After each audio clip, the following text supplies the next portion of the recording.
Vernon Riggins. And I'm Gus Lehman. And welcome back to Eating Sweet and Staying Petite.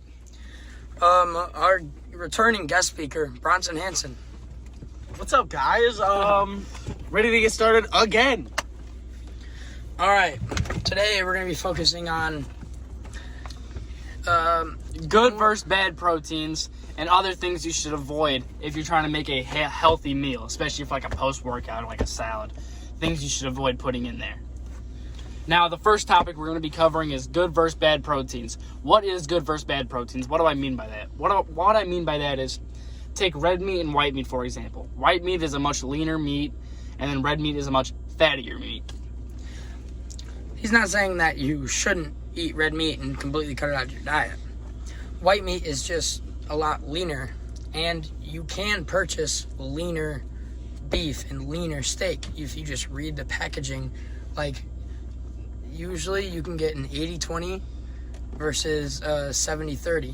You should purchase the 80-20 because it's a lot less fat and a lot better for you. And speaking of lean protein options, one of your leanest protein options you can get right now is probably turkey meat. Turkey is leaner than chicken, has more protein, and tastes about the same. Definitely. So there are a lot more benefits to it.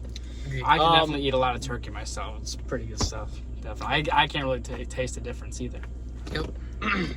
One protein that you should probably avoid is plant proteins. 100%. As someone with 100%. a severe dairy allergy, unable to have like whey proteins and having to rely on protein shakes made of plant proteins are an incomplete protein.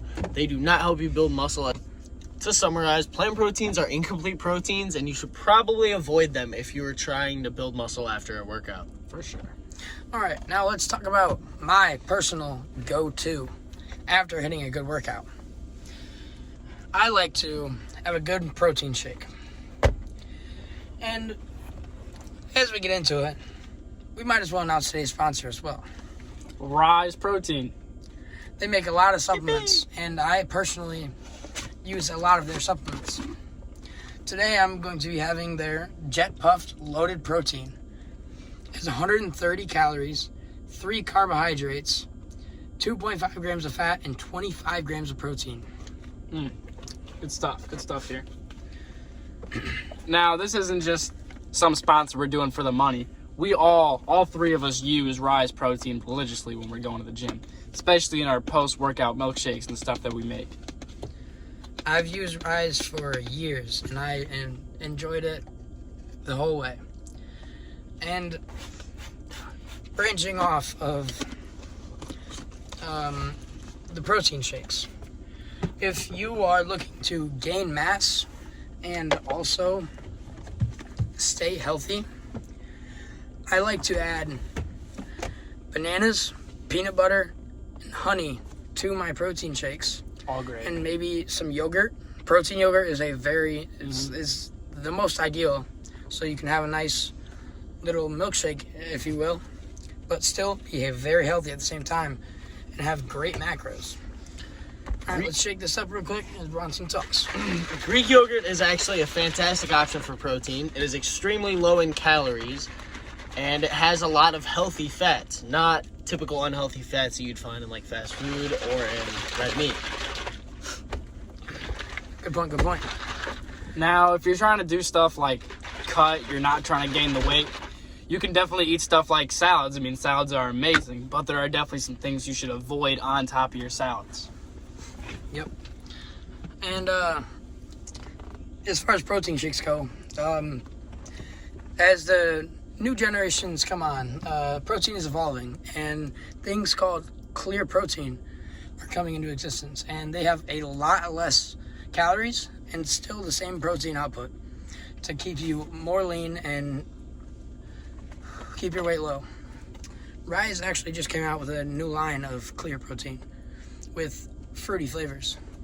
I highly encourage you to try. All right, now let's give this Jet Puff Marshmallow Loaded Protein a try. Let me get a sip of that. I approve. That would put me in the hospital. I So approve I'm as well. good. Solid vanilla flavor. Always a good go-to. Tastes very sweet, I like that a lot. minimal sugars. Not very chalky either. Nope. Very smooth. While we let that taste of that beautiful Rise protein shake linger in my mouth, I want to talk a little bit more on these salads. Now, salads are amazing, in which you can add some chicken to them, maybe some croutons, but you should definitely stay away from the dressing on top of your salads. With the amount of dressing you put on your salad, you basically just take away all the nutrients you were putting in it. Yeah, dressings are definitely the most unhealthy. A lot more unhealthy than you would even realize. So next time you're drenching your salad with your dressing, rethink that. Maybe buy a different brand that has a little healthier of an option.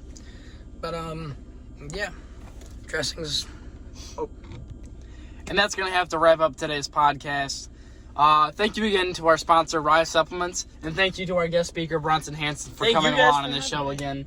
Of course, man. All right, let us know down in the comments what your guys' favorite post-workout meal is. We're very interested in hearing that because, I mean, there's so many different types of meals we could have at the end of the day. All right. All right. Thank you for listening. This has been Eating sweet and staying petite.